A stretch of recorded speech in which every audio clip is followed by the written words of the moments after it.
Buenas noches, hoy es lunes 20 de noviembre de 2017.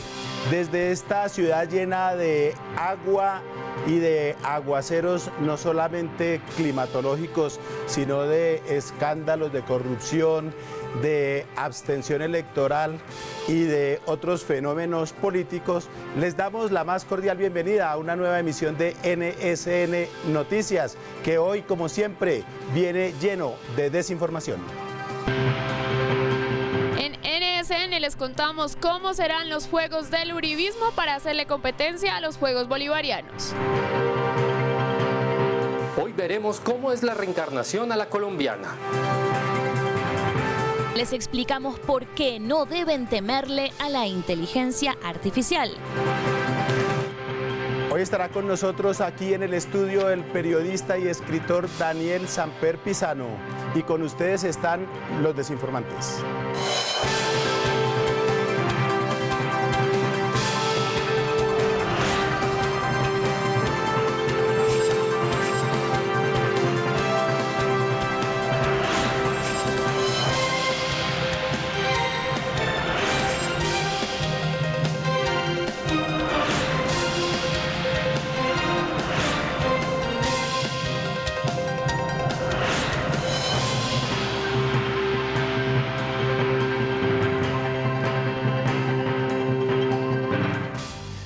Este fin de semana, como a todos nos consta, estuvo cargadito, lleno de noticias que tenían que ver con política en Colombia, política en Bogotá, política en el mundo.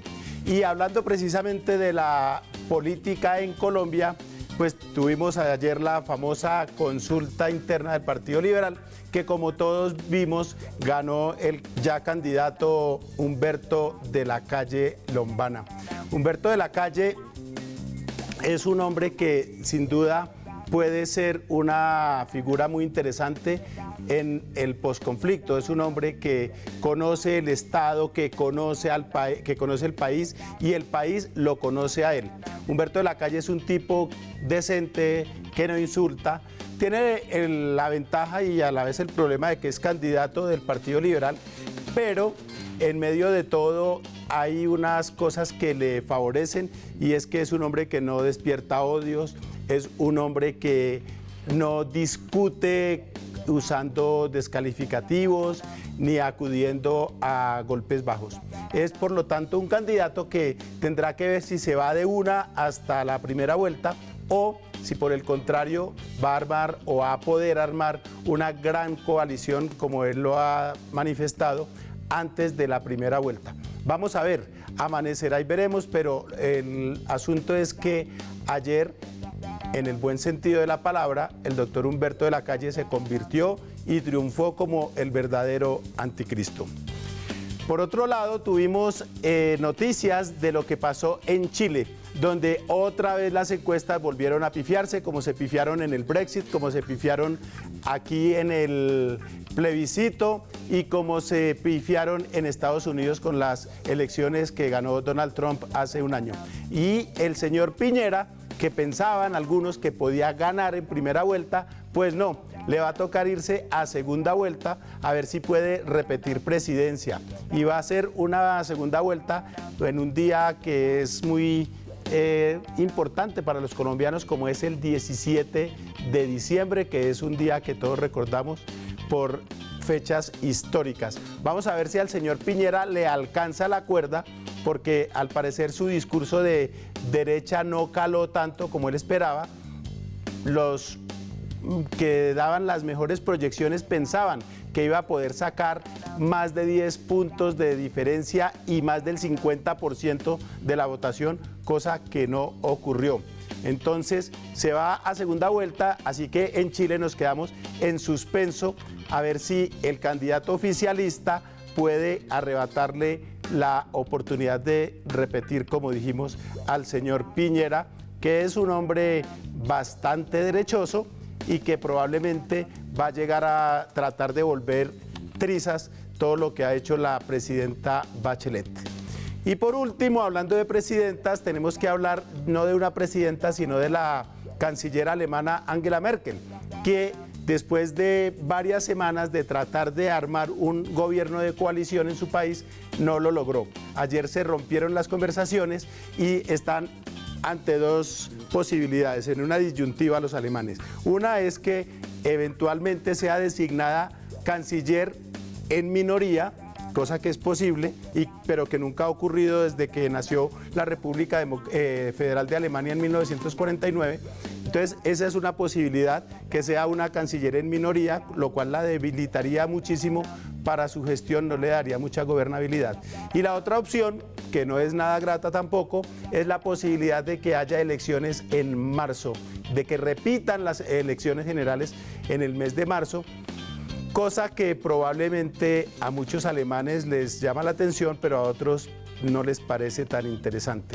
Está en ascuas, pues, la señora canciller alemana Angela Merkel. Habrá que esperar cómo se desarrolla eso en estos días. Así es que vamos a tener suspenso con las elecciones en Colombia, suspenso con la canciller alemana Angela Merkel y su conformación de gobierno, y por último el suspenso que vamos a sostener o a mantener en Chile y que nos va a tener en ascuas. Vamos a estar entreteniditos en estos días.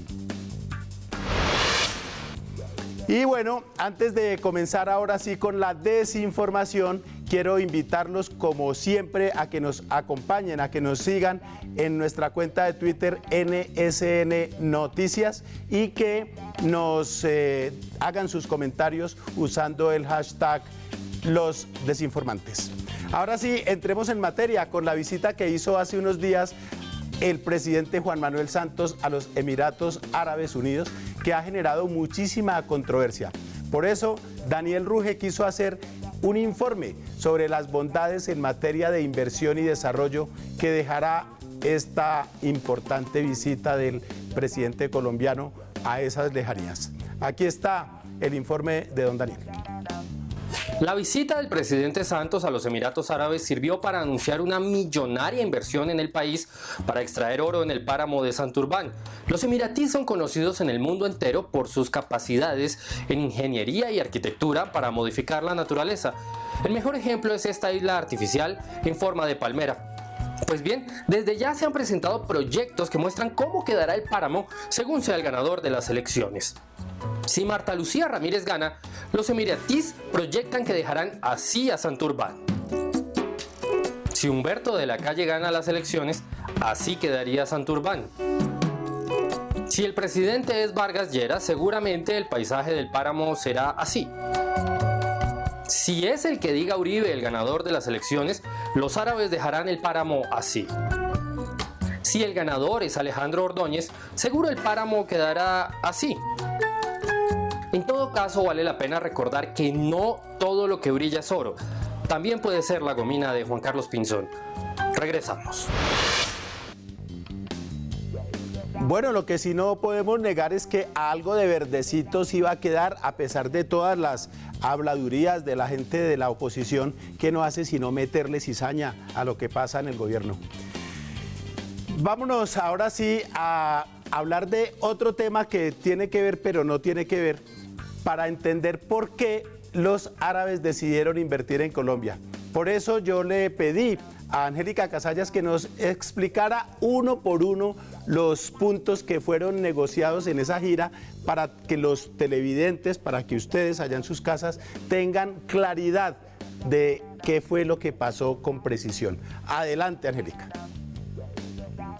Vlado, como usted me asignó la investigación sobre todos los pormenores de los negocios que hizo el presidente Juan Manuel Santos en su reciente visita al Medio Oriente, más exactamente a los Emiratos Árabes, pues eso fue lo que hice y ya estoy en capacidad de explicar todos los beneficios que le traerán a la economía del país estos negocios. Primero que todo hay que destacar que ahora en el Medio Oriente solamente comerán aguacate colombiano. Ya en los corrientazos que ellos vendan incluirán puro aguacate Hass, 100% colombiano, así que esta es una excelente noticia para quienes crían los animales que producen los aguacates. También anunciaron una millonaria donación de 45 millones de dólares para el posconflicto, y esa platica sí que la necesitábamos por aquí en Colombia. Lo que no me quedó muy claro es cuánto nos va a tocar de esa plata a cada uno, aunque se supone que como somos como 45 millones de colombianos, pues nos darán de a $1.000.000 a cada uno, ¿no? ¡Ay, qué emoción cuando irán a consignar! Y lo más importante de todo es que lo único que tuvo que entregar el presi para lograr todo esto fue el páramo de Santurbán, que queda por allá en Santander, en norte de Santander. Bueno, eso sí es un buen negocio. ¿Para qué quiere uno un páramo? Con el frío que hace y lo poco que crece por allá, hasta mejor que se lo den a los árabes que viven muertos de calor por allá en esos desiertos, pobrecitos. Además, como que quieren sacar oro de allá. Ay, qué dicha. Entonces yo me voy a mandar a hacer una cadena, unos aretes bien lindos, unos anillos. Así que, Vlado, le cuento que fueron excelentes los negocios del presidente de su viaje a los Emiratos Árabes. Esperemos que le siga yendo así de bien en sus futuras visitas diplomáticas, porque aún nos quedan muchísimos páramos por vender, y hasta podemos hablar con el doctor Enrique Peñalosa para que siga el ejemplo y negocie con los árabes la tal reserva Van der Hamen, que tampoco nos sirve para nada. Lo mejor que se produce en este gobierno no es aguacate, dejémonos de cuentos. Lo que mejor se produce es papaya. ¿Cuándo vamos a empezar a exportársela también a los árabes? Ave María, más bien escuchemos lo que tienen para decir nuestros sabios padres de la patria a una pregunta muy especial, muy concreta, muy simple y muy importante a la vez que les hizo nuestra reportera Úrsula Levy. Escuchemos. ¿Cuál suceso borraría de la historia de Colombia? El proceso de paz mal hecho, mal planeado, que va en contra de la Constitución y la ley, va en contra de la voluntad del pueblo. El genocidio político contra la Unión Patriótica. El asesinato de Luis Carlos Galán por el costo político que representó en la modernización de las costumbres políticas. El 18 de agosto de 1989, 8:30 de la noche, definitivamente. La muerte de mi padre. Oye, yo creo que el tema de la reelección sería borrarlo definitivamente. La firma del acuerdo en Cartagena y el conejo al resultado del plebiscito. La violencia, toda la violencia. Ninguno. Así, la historia está para conocerla y para aprender de ella. Ay, el desconocimiento del plebiscito del 2 de octubre. Los bombardeos a Marquetalia. La primera elección de Juan Manuel Santos, definitivamente. Las concesiones que Santos le ha hecho a las FARC. Si se borran los sucesos no hay memoria, y si no hay memoria no hay corrección hacia el futuro. La toma del Palacio de Justicia. Yo borraría la primera elección de Álvaro Uribe. Así pues, ahí sencillito, para no ir tan lejos y no enredarnos en otras fechas históricas. Acuérdense de hace 15 años lo que pasó. Y siguiendo con congresistas, nos enteramos de que por esos lados están muy espirituales últimamente, vaya uno a ver. De hecho, andan muy metidos en el cuento ese de la reencarnación y cómo evolucionar en esta vida, etcétera, etcétera. Temas que nos alimentan sin duda el espíritu y que pues abren el espacio para algunas teorías muy interesantes. Daniel Ruge, a propósito, nos tiene una primicia. Alistamos nuestra conciencia para vivir una vez más el fenómeno espiritual colombiano por excelencia, la reencarnación de congresistas capturados en cuerpo ajeno. Esta vez se trata del hermano Ñoño Elías, quien reencarnará en su esposa Stephanie Morris para las elecciones al Senado de marzo. Los cercanos a la familia aseguran que cuando ella aceptó la propuesta espiritual, al senador Elías le volvió el alma al cuerpo, colegiado. Aclaro que se equivocan quienes creen que la señora Morris seguro debió ser petrista en una vida pasada para haber sido castigada reencarnando en la esposa de Ñoño. Pues el fenómeno de la reencarnación colombiana es el único que siempre garantiza que quien fue malo en la vida pasada reencarna en alguien bueno. Es decir, al menos lo suficientemente bueno para no tener inhabilidades. En su nueva vida como Stephanie, el reto de Ñoño será volver a alinear los chakras. El chakra de la alcaldía con el de la gobernación, el chakra de la gobernación con el de la cámara y el de la cámara consigo mismo, hasta llegar al nirvana, es decir, la casa de Nirvanariño. Luego de esto tendrá tantos males encima que deberá acordar con la ONU una entrega de karmas. Este fenómeno de la reencarnación a la colombiana, la única excepción es Roy Barreras, quien tiene varias reencarnaciones en una misma vida. Los entendidos aseguran que a Roy no lo aqueja el karma, sino el karma león. Regresamos. ¿Será cierto eso de que el infierno sí existe? Porque para infierno, el que vivimos en este planeta todos los días, pues no hay que averiguar mucho, ni dárselas de parapsicólogo, ni de psicólogo, ni nada de eso. Hablemos de otra cosa y vayamos a los deportes, porque los Juegos Bolivarianos que se llevan a cabo en la ciudad de Santa Marta van muy bien para Colombia, que está liderando el medallero. Sin embargo, hay un sector que no está muy contento con la realización de estas competencias deportivas. Angélica Casalla nos cuenta qué es lo que está pasando. Así es, por todas las plataformas, los seguidores uribistas han mostrado su furia por el desarrollo de los Juegos Bolivarianos en la ciudad de Santa Marta, porque según ellos son unos juegos castrochavistas, enmermelados, homoterroristas y ateos, y fieles a su tradición de darle gusto a la gente, de escuchar las exigencias del pueblo y de innovar en todos los aspectos. El Centro Democrático está alistando su propia versión de las justas deportivas interdemocráticas, que serán los Juegos Uriberianos y se llevarán a cabo en el Ubérrimo. Estas competencias se desarrollarán con todas las de la ley. Bueno, su propia ley, porque si no, pues los buenos muchachos no podrían participar. Y van a tener además muchísimas pruebas. De hecho, aquí en NSN, acostumbrados a las chivas, les vamos a contar cuáles serán las disciplinas de estas competiciones. Empecemos con el salto largo, deporte en el que los competidores más destacados son Luis Carlos Restrepo y Andrés Felipe Arias, quienes son unos verdaderos expertos. También habrá competencia de equitación o del arte de domar las bestias, como llama el senador Uribe a esta su disciplina favorita. No me estaba refiriendo a los encuentros con sus fanáticos, no sean mal pensados. Veremos también gimnasia rítmica con representantes de la talla de Oscar Iván Zuluaga y María Fernanda Cabal.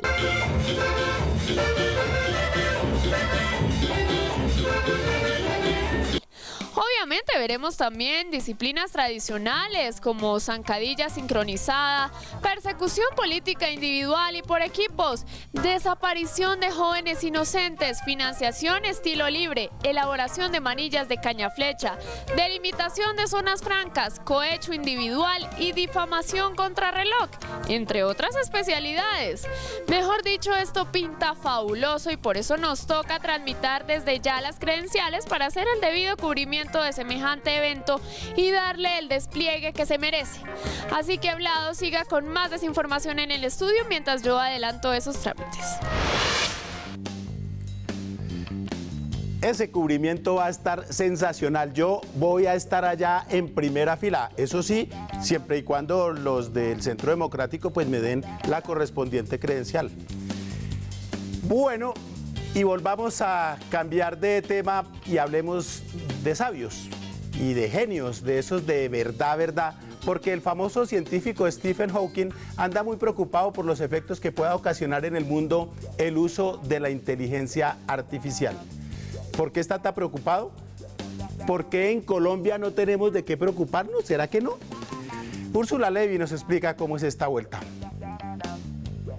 El gran científico Stephen Hawking advirtió sobre los peligros de la inteligencia artificial. Según él, a grandes rasgos, es necesario manejar el tema con cautela para que no se nos vaya de las manos y se trague de lleno a la humanidad.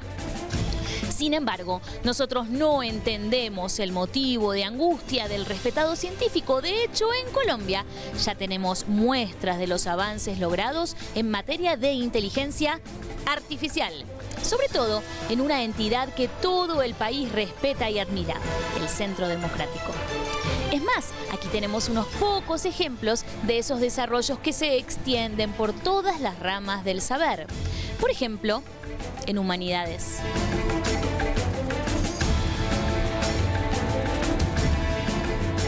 ¿Y qué tal los logros en materia de geografía universal?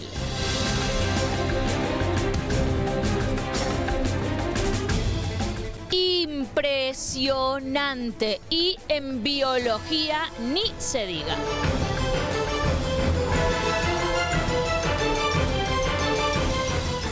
Así que, doctor Hawkins, no se preocupe, no se alarme. Hay que adaptarse a los nuevos tiempos. La inteligencia artificial ya está aquí y llegó para quedarse. Este fin de semana se llevó a cabo aquí en la ciudad de Bogotá un evento que sin duda va a marcar el futuro de la capital. De manera controlada se produjo una implosión en el corazón del Centro Administrativo Nacional CAN, donde de una vez se empezarán a construir los cimientos de lo que será la Bogotá y probablemente la Colombia del futuro. Véanlo ustedes mismos.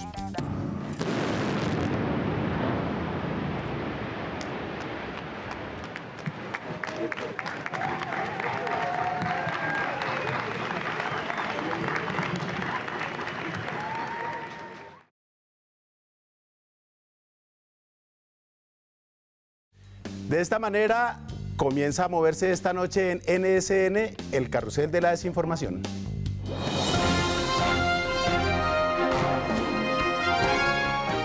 El carrusel de la desinformación se mueve en Italia, cuya selección de fútbol fue eliminada de la Copa Mundial FIFA 2018. Hillary Clinton le mandó muestras de afecto y solidaridad a la azzurra. Ella sabe lo que es ser una de las mejores y quedar por fuera de la competencia. El carrusel de la desinformación se mueve en la educación superior. Un grupo de externadistas que simpatizan con el Centro Democrático protestó ante el rector Henao por no permitir una visita de Álvaro Uribe a la institución. Sin embargo, los uribistas del externado deberían reenfocar sus esfuerzos, pues el que sí necesita entrar a una universidad es el senador bachiller Ernesto Macías. El carrusel de la desinformación se mueve en el deporte porque Nicolás Maduro ya anunció que debido al plagio que hicieron de los Juegos Bolivarianos recientemente inaugurados en la ciudad de Santa Marta, él organizará sus propios Juegos en Venezuela y se llamarán los Juegos del Hambre. Esta noche el invitado que tenemos aquí en NSN es un periodista consagradísimo, un periodista que además es escritor, que además fue el precursor de las unidades investigativas en la prensa colombiana, que destapó muchos escándalos, que sabe de corrupción, que sabe del idioma, es miembro de la Academia de la Lengua. Bueno, es un hombre completísimo, pero además es un tipo divertidísimo. Les estoy hablando, como ya podrán sospechar ustedes, del maestro del periodismo, Daniel Samper Pizano, a quien le doy la bienvenida. Daniel, buenas noches. Vlado, buenas noches. Obviamente siempre esto termina en que alguien que me dice, uy, ¿cómo ha envejecido Daniel? Yo lo vi en YouTube hace 8 días y era mucho más joven. Desgraciadamente me confunden con su cómplice, ¿yo? Sí, no, nuestro concierto para delinquir fue muy bueno, sí, con su hijo. Por lo menos lo premiaron, sí. Y salimos indemnes. Cosa muy extraña, francamente, viendo la gente que había por ahí. Francamente, porque eso de allá se podía así, francamente, ¿no? A lo franco. Sí, con las dos manos. Sí. Bueno, oiga, hablemos de eso un momentico. ¿A usted le preocupó cuando Daniel dijo que nos íbamos a meter en ese nido de escorpiones de los uribistas? Sí, pero creí que hacía muy bien en meterse, porque yo le dije, si se van a criticar la manifestación y tal, métanse con algunas garantías, ¿no? Es decir, no se alejen mucho de los sitios donde puedan salir corriendo y tal. Pero le dije, lo que realmente va a ser importante es que se metan. Y ya él estaba de acuerdo, y si no se meten es una nota más. Sí, contarla de un balcón claro. No es lo mismo que estar allá. Porque fue la prueba de que del desfile era pro corrupción. Si ustedes eran contra, se habían equivocado. Los únicos que estábamos en contra de la corrupción éramos nosotros. Por eso lo sacaron a patadas. Totalmente. Daniel, la disculpa pues por usted no se necesita disculpa realmente, pero en esta ocasión el pretexto para traerlo a este programa fue su nuevo libro Camas y Famas, que es un libro ¿de qué? Esto tiene una historia muy breve y es que al cumplir 50 años el mismo día y a la misma hora de trabajar 50 años en El Tiempo, donde estuve feliz y en un periódico al que adoro, yo había pensado siempre, en ese momento me retiro y me dedico a hacer otras cosas. Y lo que me dediqué fue a documentarme para hacer historias contadas con humor, pero verdaderas, historias documentadas y llenas de información. escritas con cierto humor y cierta gracia. Ya había hecho algunos experimentos que me gustaban mucho con la historia de Colombia, se llamaba Lecciones de Historia de Colombia, con la Biblia, y ahora pensé hacerlo con el mundo, y escribí un libro que se llama Breve Historia de este puto mundo, de donde me robó el título su cómplice Daniel Samper Ospina, para ponerlo a una obra. Sí, entonces de ahí viene mi puta obra. Entonces, el puto libro, la puta obra. Esa palabra fue la que yo acredité y él me la robó, pero no es lo único que me ha robado. No hablemos del carro y corbatas y tal. Y la calva también se la robó. También me la robó. Sí. El caso es que después de ese libro que tuvo pues mucho éxito, yo debo decirlo humildemente, quise escribir historias de parejas. De una, de dos, de tres o de cuatro parejas. Usted sabe que hay parejas de una, como la de Zlatan Ibrahimovic, que está aquí contado, el gran jugador de fútbol sueco, que vive enamorado de sí mismo, él le sobra todo lo demás. Y ahora vuelve a las canchas. Pero podría ser dirigente del Centro Democrático. Yo creo que va a hacerlo, sí. Pues el caso es que se retiró incluso de la selección sueca, le parecía poco para él, y ahora cuando ha clasificado la selección sueca dice que no, que él vuelve, que él le debe esto a Suecia. En fin, desde esos amores hasta amores de cuatro, como el de Oscar Wilde, que estaba casado con su mujer, una mujer extraordinaria, pero luego tuvo devaneos con otro homosexual, muy buen tipo, y finalmente casi acaba con él, un cuarto homosexual. Hay de todo, van desde el siglo XVI con Solimán el Magnífico. A partir de mi nota hicieron en Turquía una serie muy buena, pues según parece no me dieron ni un peso, hasta Zlatan. Y pasamos por lo menos por un colombiano, una pareja de colombianos que fue la que cambió la historia de Colombia, Rafael Núñez y Soledad Román. ¿Y no está Simón Bolívar y Manuelita? Los muy conocidos no los toqué, no toqué ni Simón Bolívar, Manuelita, Josefina y Napoleón, Marco Antonio y Cleopatra, esos están Turbay Ayala y etcétera. Hay películas en Hollywood, Turbay Ayala, hay películas, no en Hollywood, pero hay películas. Hice, digamos, de segundo rango, no tan conocidos, o conocidos los personajes, pero no sus aventuras. Y en algunos momentos me pregunté quién era la compañera o quién era el compañero de este personaje. Por ejemplo, Al Capone. Al Capone tenía mujer, tenía hijos, ¿cómo era? Interesante. Bueno, descubrí que la mujer de Al Capone, primero era muy, muy bonita, segundo había un romance estilo Romeo y Julieta, en el sentido de que los mafiosos de Italia, los primeros mafiosos de Italia en Nueva York, odiaban a los primeros mafiosos irlandeses, y sin embargo la familia de Capone se construyó con una irlandesa. Al Capone fue un excelente marido, fue un excelente padre. Su hijo posiblemente nació enfermo ya, infectado quizás por una sífilis de él. Y el caso es que semejante asesino, el prototipo del mafioso, y aquí hemos producido muy buenos, pero no hemos logrado derrotarlo a él. El prototipo del mafioso, si usted lo toma de puertas para dentro de su casa, claro, era un tipo adorable. Eso decía de Pablo Escobar, ¿no? Que era un tipo decentísimo, claro, que era buen papá. Pues él cae en manos de la justicia, por ser buen papá, por una llamadita de su hijo. ¿Cómo están sus hijos? Sí. Pues ese es un caso. Y otro interesante es el de Violeta Parra, la cantante chilena. Veo todos sus amores. Era una mujer muy brava, pero maravillosa. Y el último fue un suizo 20 años menor que ella, por el que ella se suicida, como más o menos se sabe. Ah, caramba, yo no sabía esa historia. Sí, se suicida por esa historia. Que hace 50 años casi, ¿o no? Sí, más o menos. Ella muere de más de 50 años, hace 50 años. Y el suizo llegó allá para investigar el folclore andino y se convirtió en el mejor quenista que no sé si ha habido, pero había en esa época. Se lo peleaban varios grupos, tocaba quena maravillosamente el suizo. Esa es una historia muy linda, y otra muy buena es la de Antoine de Saint-Exupéry, que es usted sabe, el autor del inventó el Principito. Lo escribió, lo dibujó. Usted como dibujante tendrá alguna opinión sobre eso. Yo la tengo solo como escritor. ¿Quién inspiró el Principito? Nadie lo sabe, pero fue o muy pocos lo saben. Un amor. Un amor salvadoreño, una salvadoreña muy guapa, muy interesante, que fue a París, y aunque ella y él se conocieron en Argentina, y ella lo volvió patas arriba. Él era un Don Juan, como todo piloto, ¿no? Y sin embargo, esta fue la que le inspiró el Principito. Murió él mucho antes que ella, él murió, todos lo sabemos, antes de que terminara la guerra, en el 44, en una exploración. Se fue a explorar los campos nazis, a ver hasta dónde habían avanzado. Lo siguió un avión nazi de combate, él no combatía, él exploraba, y lo dio de baja y cayó en el océano. Bueno, pues sin duda un libro muy interesante, de lo cual yo creo que va a haber muchos datos que no conocíamos y que seguramente vamos a disfrutar.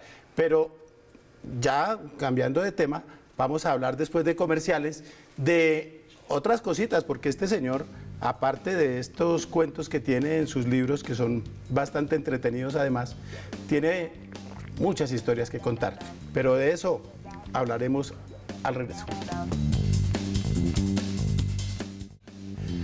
Seguimos conversando con el periodista y escritor Daniel Samper Pisano, quien nos habla hoy de su nuevo libro, que además tiene unas ilustraciones, como siempre, porque ellos vienen ahí en tándem desde hace varias obras, con el caricaturista Julio César González, más conocido como Matador, quien es un gran ilustrador de todas las historias de Daniel. Sí, esa viene siendo la 11ª historia de pareja que hay en el libro. Supuestamente. Es otra historia de pareja. Sí, pero de pareja artística. De pareja artística, bueno, sí. Que ahí no hay sexo. Bueno, más vale. Que yo sepa. Bueno, eso usted... A veces sí se rima mucho, pero que yo sepa no ha habido sexo. Que usted no se ha dado cuenta en todo caso. Que yo sepa no. Ah, bueno, eso está muy bien. Bueno, Daniel, usted que es un hombre, como decía yo al comienzo en su presentación, que es precursor de las unidades investigativas en el periodismo colombiano, tenemos que estar de acuerdo en una cosa, y es que hoy en día no se hace periodismo de investigación de verdad. Yo creo que es muy escaso, y yo creo que en eso vamos a coincidir en una cosa, y es que el periodismo de investigación fue muy perjudicado por el proceso 8000, porque eso no era investigación, sino pura filtración de una colilla, de un cheque, de una fotocopia, de una consignación, pero no era que los periodistas agarraran un hilo y empezaran a jalar y armar, sino que todo era filtración, que de la inteligencia de la Armada, de la Fiscalía, de no sé quién. ¿Y qué pasa con el periodismo de investigación en Colombia? A ver, el caso 8000 y muchos otros casos han sido periodismo, bueno o malo, pero no periodismo de investigación, eso tiene todas las razones. Los periodistas de investigación, los buenos periodistas de investigación saben que la definición de periodismo, que la dio hace muchos años Bob Greene, que es un gran periodista de investigación, es destapar algo que alguien quiere mantener oculto y hacerlo, bueno, que tenga relevancia, por supuesto, y hacerlo con el trabajo del periodista. Porque el problema con el falso periodismo de investigación, lo que ustedes llamarían fake journalism, ustedes los que hablan inglés, yo soy de la Academia de las Lenguas de Colombia, no de Estados Unidos, ese periodismo se presta para manipulaciones. Yo te voy a dar esta información, pero no me metas a mí en esto, y si sabes que yo en un momento dado hice esto, te lo callas. Ese es un periodismo manipulado. Sirve parcialmente en el sentido que destapa cosas, destapa algunas, pero el peaje que se paga por guardar otras y por atender a la fuente es muy alto. De modo que de investigación, periodismo de investigación no se hace mucho, se hace a veces, y yo respeto muchísimo ese periodismo porque sé que se hace en condiciones cada vez más adversas. Entre otras cosas por el desborde de la corrupción. Usted conoce la historia de San Agustín, usted pues que es militante de la Iglesia Católica activa de la rama ordoñista. San Agustín, Gracias, Daniel. Yo sé que esto me lo agradece mucho. San Agustín una vez lo pillaron en una playa metiendo el dedito en la arena y trayendo agua. Le dijeron, ¿qué está haciendo, niño?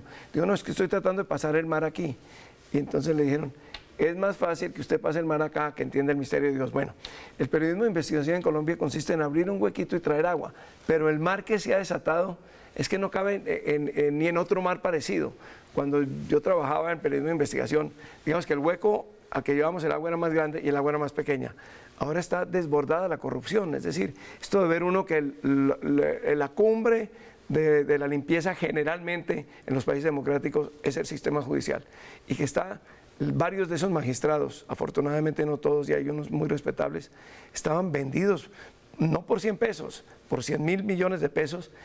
De verdad le da a uno una especie de guayabo patriótico terrible, queda uno en cama con esas noticias. Daniel, a usted le ha salido muy caro, hablando de eso del proceso 8000, a usted le salió carísimo porque su hermano estaba en la presidencia, porque todo el mundo esperaba que usted fuera y cortara la cabeza de su hermano y la pusiera en la Plaza de Bolívar. ¿Cómo ha evolucionado eso después? ¿Cómo ve usted ese proceso político y periodístico casi no, 20 años, 20 y pico años después? A ver, lo primero es que yo podría claramente haberme abstenido como me abstuve por pensar que pasaba algo raro. Es decir, a uno no le pueden pedir, ni se lo pide siquiera el Código Penal, ni la Constitución, que ataque a sus parientes más cercanos. Pero yo no defendí a Ernesto, yo estaba en España, simplemente dejé de escribir sobre periodismo desde el momento en que él se lanzó a la presidencia, desde la candidatura. Que me digan cuántas veces lo defendí. Un par de veces alguien me agarró y me hizo una entrevista y hablé. Pero yo no me dediqué a defender a Ernesto. Alguien me dice que usted se dedicó a defender a Ernesto. Mentira absoluta. Estaba convencido entonces y estoy convencido ahora más aún de que él era inocente en un mundo donde había una cantidad de reptiles terribles. La prueba es que ya el propio Frechet ha dicho que algunas de las cosas de lo que se le acusan, la muerte de Álvaro Gómez y no sé qué, que esto es una calumnia. Frechet, uno de sus enemigos, es una calumnia infame. Y el vicepresidente ha dicho que está convencido, y él tenía por qué saberlo, que era uno de los policías de más alta graduación y más inteligentes del momento, que no tuvo nada que ver y que todo eso fue una sinvergüencería del señor Botero, como lo dijo la justicia. Finalmente, los Estados Unidos siempre decían, y asustaban con eso muchos periodistas, va a venir la prueba reina, y uno decía, la prueba reina, eso sí va a aplastar al presidente, al gobierno, al país. Yo he envejecido esperando la prueba reina, todos hemos envejecido. Creo que él pagó un precio muy alto, tuvo que haber cometido errores políticos y tal, pero ha pagado un precio muy alto y sin duda yo lo he pagado también como hermano de él. Era difícil que no lo pagara. Lo he pagado también injustamente, porque yo nunca me senté a defender a Ernesto, habría podido hacerlo, pero nunca me defendía. Pensé que podía abstenerme de cualquier consideración, porque ¿qué pasa cuando uno tiene un hermano acusado de eso? Si escribe y lo defiende, dice, no, es el hermano. Y si escribe y dice, no, él no lo hizo, pero él es feo, dice, ve, el mismo hermano dice que tiene razón, que es feísimo. Entonces, no me van a quedarse como me quedé. Usted sabe que yo escribí una columna en El Tiempo hablando de ese tema, y yo decía, Ernesto Samper puede tener un montón de defectos como político, pero yo, que además soy alvarista de verdad, ¿no? Yo trabajé con Álvaro Gómez muchos años, yo lo sé, y lo quise mucho.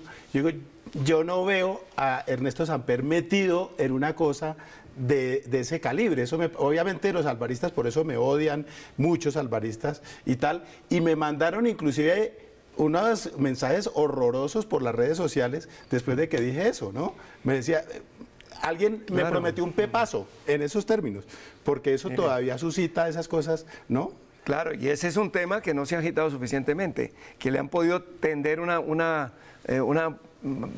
malla de concreto para que no se hable de eso, pero cada vez se ha sabido más, y cada vez personas tan respetables, en algunos sentidos digo, como Frechet, dijo, eso es una calumnia infame. Y lo peor no es que, creo que está bastante claro que ni Serpa ni Ernesto estaban en esa onda, pero lo peor es que los verdaderos causantes del asesinato de Álvaro Gómez, que era un tipo muy importante, están por ahí, sin que nadie los apunte ni los procese. Bueno, de esta manera, porque el tiempo se va a toda, llegamos a nuestra segunda pausa en esta entrevista con Daniel Samper Pizano, pero ustedes quédense ahí porque todavía nos queda otro ratico de conversación con este periodista. En NSN llegó la hora de hablar con Daniel Samper Pizano en blanco y negro.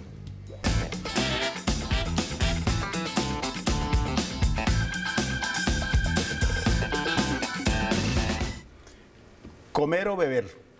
Comer. ¿Multa o cárcel? Según la cárcel, si me van a meter donde están los políticos, la multa que sea. ¿Chat o llamada? Chat. ¿Tinto o perico? Tinto. ¿Pedir perdón o pedir permiso? Pedir permiso para pedir perdón. ¿Perros o gatos? Perros, sin duda. ¿Rayado o cuadriculado? Rayado. ¿Preferiría ser más alto o más flaco? Preferiría que me quitaran unos centímetros de barriga y me los pusieran, pero no necesariamente para ganar altura. ¿Licor nacional o importado? Bebo muy poco, pero digamos que como soy español, nacional. ¿Conquistar o que lo conquisten? Yo me dejo conquistar, soy muy sencillo en eso. ¿Cambio radical o gradual? Voy al baño en esta pregunta. ¿Pereira o Madrid o Bogotá? Y difícil. En verano, Madrid. En invierno, en Madrid, Bogotá. ¿Twitter o Facebook? Ninguna de las dos. ¿Batman o Superman? Superman. ¿Robledo Ángela o Robledo Jorge? Perdón, Superman porque era periodista, ¿no? Robledo Jorge, yo admiro mucho a Jorge Robledo. ¿Carro automático o mecánico? Mecánico. ¿Amigos o amigas? Amiguitas. ¿Mantequilla o mermelada? ¿Para qué? ¿Matrimonio civil o religioso? Civil siempre, muchas veces. ¿Legalizar o prohibir? Legalizar. ¿Rubias o morenas? Morenas siempre. ¿Viajar en avión o en carro? En avión. ¿Televisión o Netflix? No sé manejar Netflix, necesito un nieto mío que me arregle esas cosas. ¿Optimista o uribista? Digamos un pesimista con una buena dosis de realismo. ¿Muerte natural o eutanasia? Eutanasia, si no se puede, la muerte natural rápida. ¿Ser papá o ser abuelo? Ay, ser abuelo. ¿Café o chocolate? Café. ¿El procurador o el fiscal? El procurador.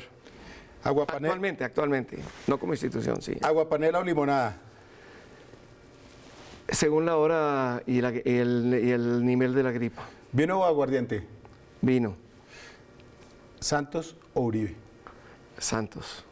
Esto ha sido En Blanco y Negro con Daniel Samper Pizano. Qué cosa,